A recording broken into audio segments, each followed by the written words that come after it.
Like, for example, me as a forward, my best games always came east of the Shannon.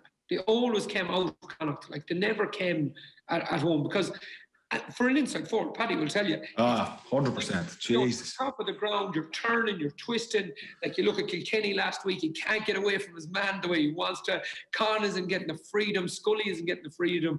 And it's they're struggling. And the scores, but like, you can see next week now, or the week after next, like, the ball is coming in, Connor's running out, he does the double back, it's in over the head, it's goal. You can see it already happening.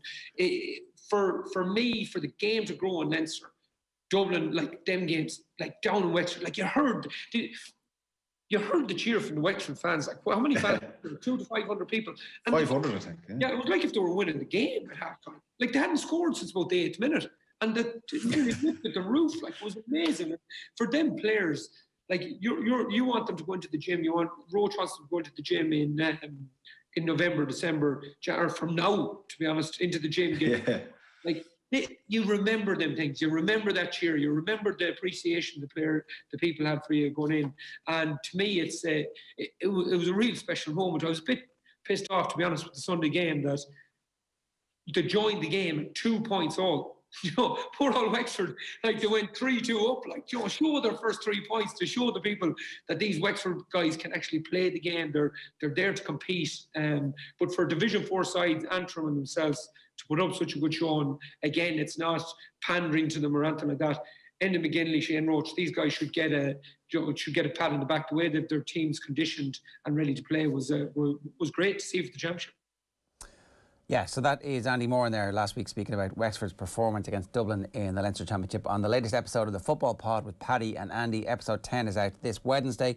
Go and subscribe to the feed, search the Football Pod with Paddy and Andy. You can find it on the OTB GA podcast. And really the best place to get it these days is the OTB Sports app. Just search OTB Sports in the App Store and download that. And you can subscribe to it and we'll send you a notification every time it goes. And you can stick on automatic downloads just for when you're on Wi-Fi. It costs you nothing. Shane Roche is actually with us this morning. Shane, good morning to you. How are you?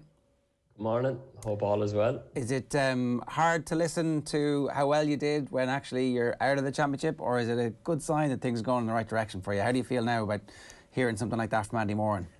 Yeah, it was great. It was great to hear it back, and I didn't actually catch that one. And if I was honest, I wanted the lads to hit the gym Monday morning, the day after the game, and just get going for 2022. But yeah, it's great. Like, when you know, a Division 4 team, and you're you know, you have your man markers on Kilkenny, Scully, and Con, and they're nullifying them. I suppose it gives great encouragement to myself and to the players that, look, we do have players to compete. We set them up to compete.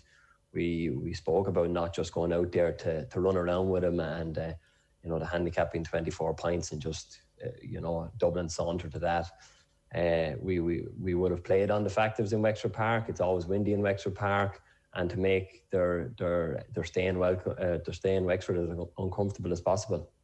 And you managed that. Well, so can you talk, before we get into the championship and all the rest of that, like, talk to us about planning for the Dubs. What was, from, obviously you knew from a while back that this was going to be the game.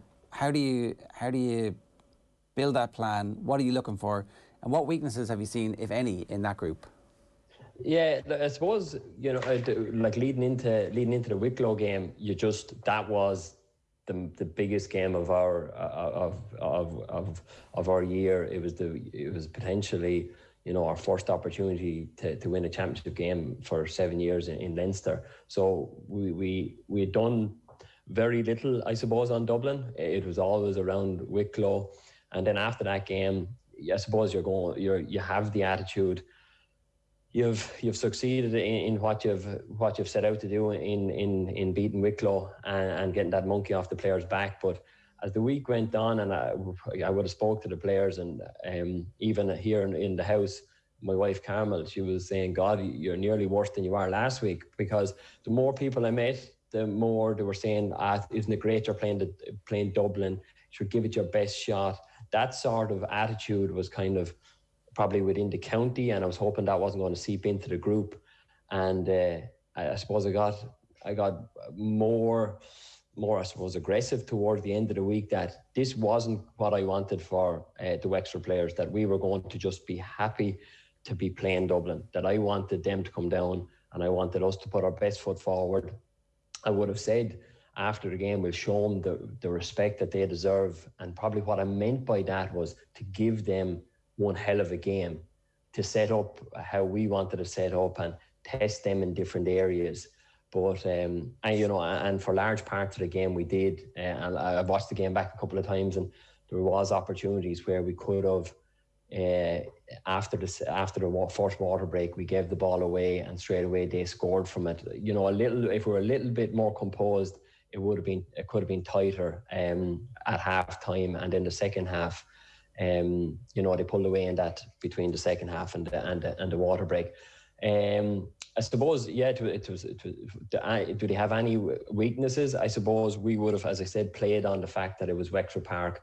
It was going to be, you know, uncomfortable for them. They were starting their campaign. We had a very, very tough championship game. We were battle hardened after the Wicklow game, and we were going to, you know, try and hone in on that. And as I said, make it as uncomfortable as possible. But the key thing that I learned about Dublin is their problem solving. You can't give them a water break, or you can't give them 10 minutes, 15 minutes for half time, because anything that we would have come up with to try and disrupt them, once they had time to stop, reflect, come up with the answers, then they nullified the threat. So like in the first half, we would have wanted to keep the ball in play as much as possible.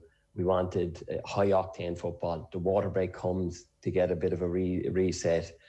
Half time comes, they could look at what we're doing on our kick out, their kick out. They come up with the answers, and then at the start of the second half, they kept the ball for 4.5 minutes. Comes back to Brian Howard in the pocket, and he kicks one outside the right, and you're kind of saying to yourself, okay, they're trying to take the sting out of it, which is what they did. And then they tagged on a few more points, and they made it more difficult for us to keep that level of intensity up. So that was good to see. That was good to see from Dublin, and it's great to see them up close and personal, how they do that and how they play patience and play the game on their terms.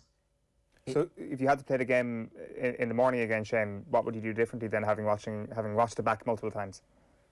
I suppose when you're looking at trying to focus in on making it uncomfortable for them and making contact and making, you know, turning the ball over, the next aspect is composure. So you're going in the white heat of battle, but then when you have it, it's to calm it all down and not give it back to them, not turn it over, because invariably any of the scores they got in the first half either came from a turnover or a free, and you know, from overzealous tackling. You just have to,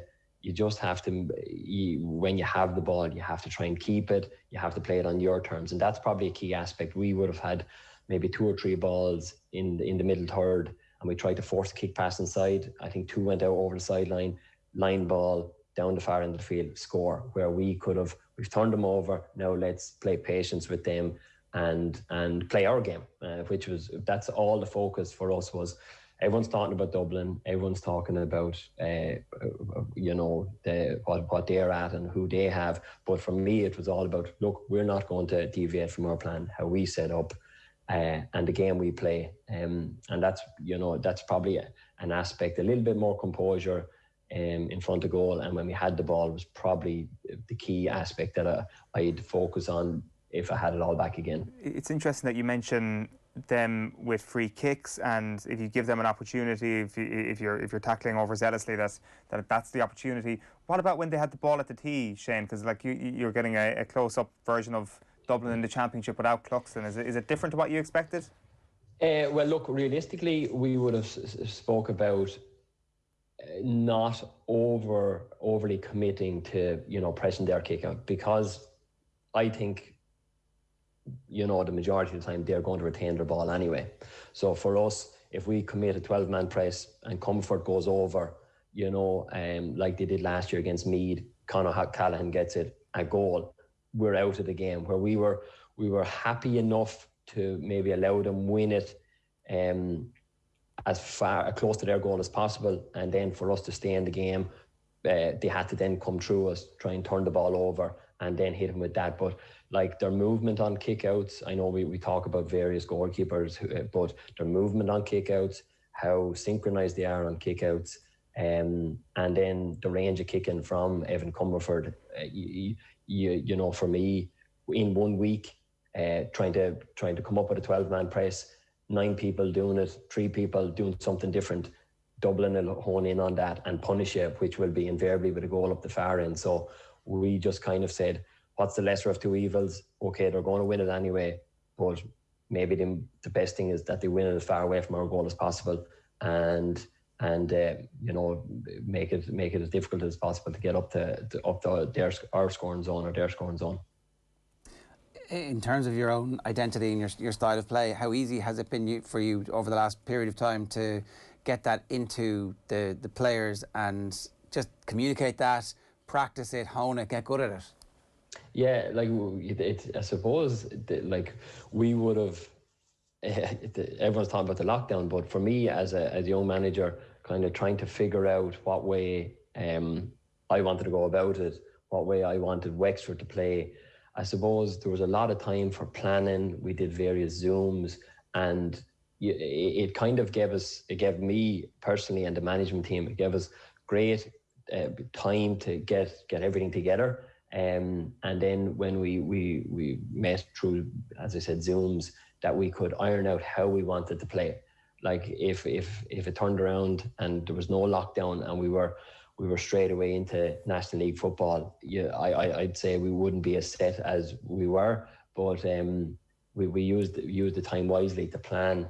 And then I suppose the greatest compliment is that you know, yesterday I was over in the gym and I saw a number of the players in the gym, and they kind of now know what's expected, which is what 2022 is expected for the Wexford footballers, the level of fitness, the level of conditioning that's required. So that then for me is great to see that there'll be very little deviating from the plan from this year to next year. It's the same thing, but it's at a higher level for me. It's lads better conditioned, better strength, better I suppose basic skills, and we continue, I suppose, what we call the Wexford way, how we want to go about it and what we want to do with the ball in hand. Shane, the conversation that we've just been having there has been about the plan A and plan B and the options for championship structures. As somebody who is in Leinster, and we've obviously been talking about the Leinster Football Championship for the last 20 years on this show, it's never been in a more difficult state, because it's clear pretty much at the start of the competition who the winners are going to be. Maybe Meath can do something about it this weekend. Maybe Kildare or Westmeath can do something about it in the Leinster final this year, given all the retirements that Dublin have had. But maybe they can't. What's your take as a manager trying to convince your players to commit to play in the championship in the current structures? What do you want to see happen?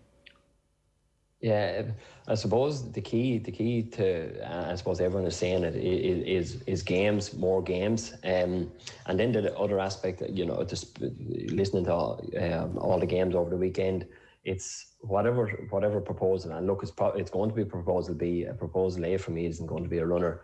It's going to be a proposal B, but so that means we're going to be in the Tailteann Cup.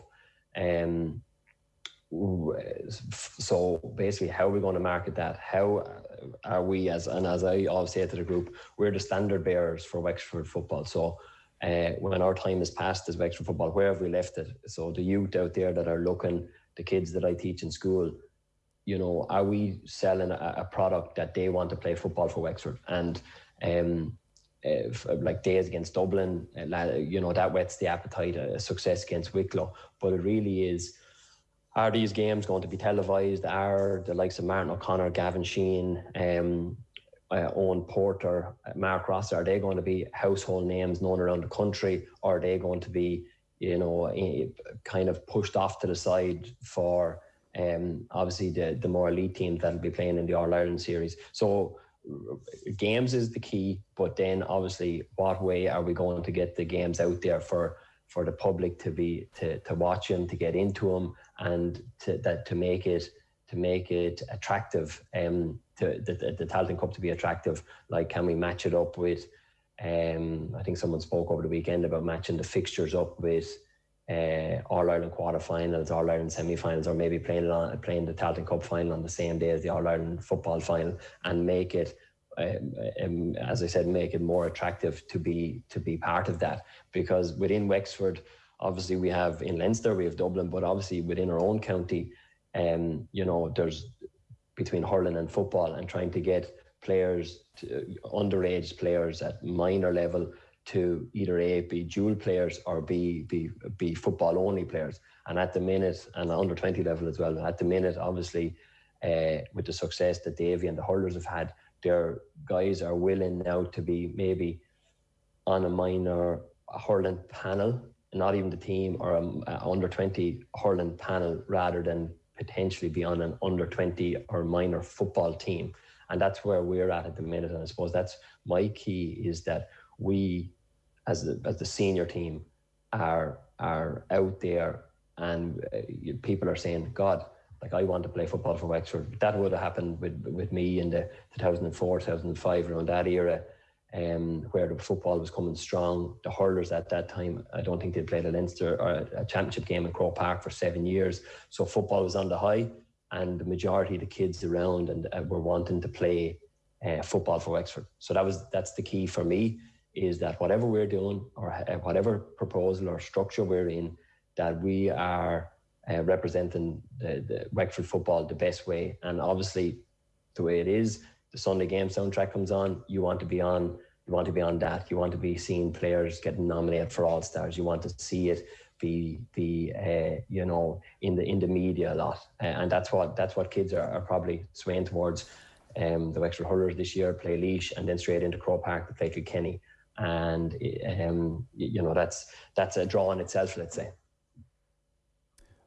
I think the pandemic has forced a lot of creativity on a lot of people, and so for the first time ever, all those games could be streamed. And I guess the other thing about the Plan B is that the winners of Division 4 actually will compete for Sam Maguire. That's the kind of the bit where when your lads are in the gym training to go up against, or having been up against the Dubs and knowing what it takes, they can at least have a dream of playing them again if they were to go on a run next year in the league and to win Division 4. Then all of a sudden, that is a huge opportunity for them to pit themselves against the best footballers in the country.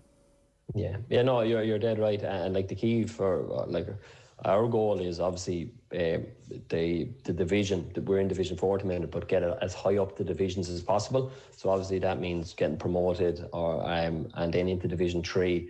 And as you can see in Division 2, 2 teams are selected. 2 teams qualify. In Division 1, then 5 teams qualify. So yeah, I do see that. I did see Jim McGuinness on Saturday evening, and he was saying that it's strange that a Division 4 team, probably as he's seen ranked 26th in the country, gets into the All-Ireland series ahead of a team that finishes 6th in Division 1, and they're no longer in the championship, or 3rd, 4th and 5th in Division 2. But like, that's grand, but that team who finishes 6th or 5th or 6th in Division 1 has lost 3 or 4 games in the league. Whereas the team in Division 4 has put their season together and won 7 out of 8 games. There's no situation is actually going to be perfect for everybody. That's the problem, isn't it? That's the key. And in fairness, Peter Canavan did say that, if you're in Division 1 and you're finishing 6th, 7th and 8th, you haven't done your job. Yeah. And down the house then for Division 2, Division 3, and obviously in Division 4, the winners, the top team in the division, go through to the All-Ireland series. So that is a bonus. That's massive. That is a driving force for us to be part of. And then obviously, you're 1 game away from an All-Ireland quarter-final. And just listening to you before I came on, that game could be potentially at home.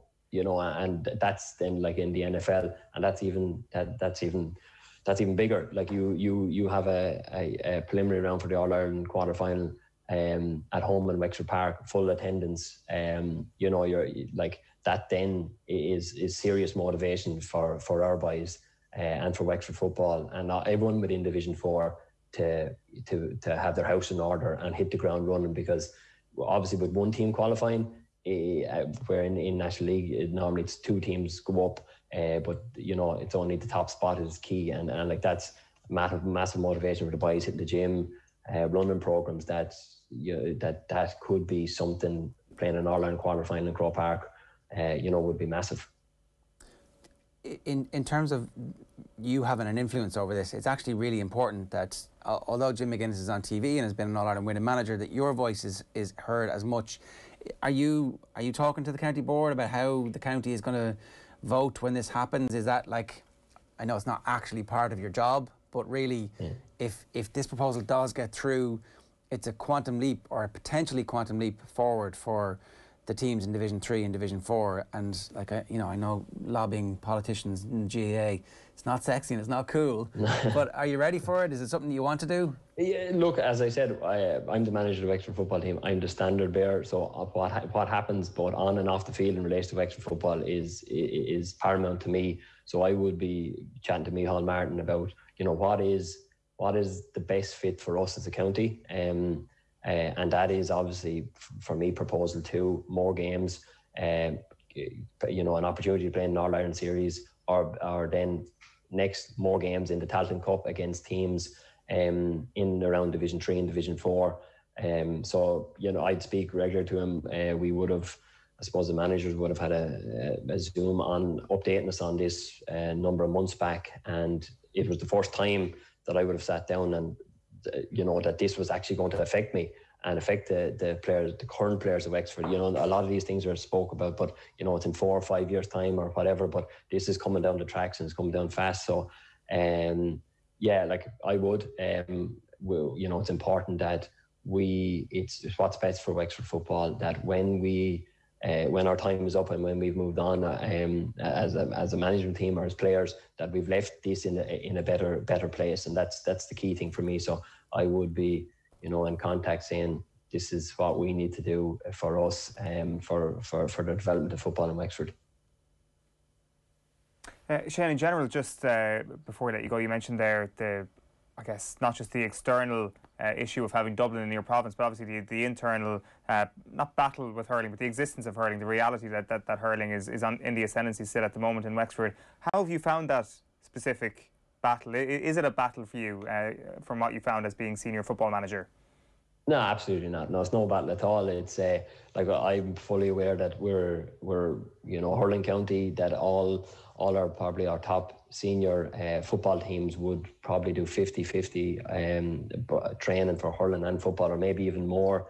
The county champions this year, Starlights, would see themselves primarily as the referees, a hurling club, and they've done very well to win it. They've had like Liam Ryan, Kevin Foley, very talented hurlers and also very talented footballers. But no, it's not something. It's not something that I've had it all, in my club days, my school days, and in my inter-county days. And it kind of just ebbed and flowed, as I said, in the 2006, 7 and 8. We got to the Leinster final in 08. And at the time, the hurlers hadn't, for 7 years, I think, hadn't got to Croke Park, where we were playing in Croke Park maybe once, twice a year. And people were more leaning towards that. But no, it's not something I worry about. It's been there. It's it's great. To be honest, I harness it. I think what Liam Dunn did to transform the team, and then obviously into Davy Fitz and what they've done. They're Wexford men. They, as I always say, they drink the same water. They eat the same food as us. They train on the same pitch as us, and they're contesting Leinster finals, All-Ireland semi-finals. So I look at what they've done S&C wise, and say, like, it's very much attainable for the Wexford footballers, but it's about putting the right structures in place and getting the right people in the room, and then just simply going and doing it. And in fairness to the group, what they've done in the lockdown leading into this season has been fantastic. And they know my feelings. The end of 2021 is the beginning of 2022. So back to the clubs, but also their S&C continues, and they come back then to us in December at a better level of fitness as they are now, which is key, rather than regressing and having to do a full pre-season of trying to get them in good nick, that they come back in good nick, and then, as we spoke about, you can start implementing how you want to play and the key facets of your game plan. But if you have to spend time on conditioning, then that's not the level. That's not an elite level, in my opinion. So they're all aware that we begin now, and the targets will be set, and they program up, and they get going on what they need to do. Shane, good stuff. Thanks a million for joining us this morning. Cheers. Thanks very much. It's Shane Roche there, the Wexford football manager, giving us pretty interesting insight into what you do to prepare for facing the Dubs, and also then, of course, a view on Plan A versus Plan B. And I think everybody is definitely coming to the conclusion that there's a good plan, there's a bad plan, and fingers crossed we're going to all pick the good plan. Isn't that right, everybody? 0879 180 180, that's the WhatsApp number if you want to get in touch this morning, or of course you can leave a comment on the YouTube stream.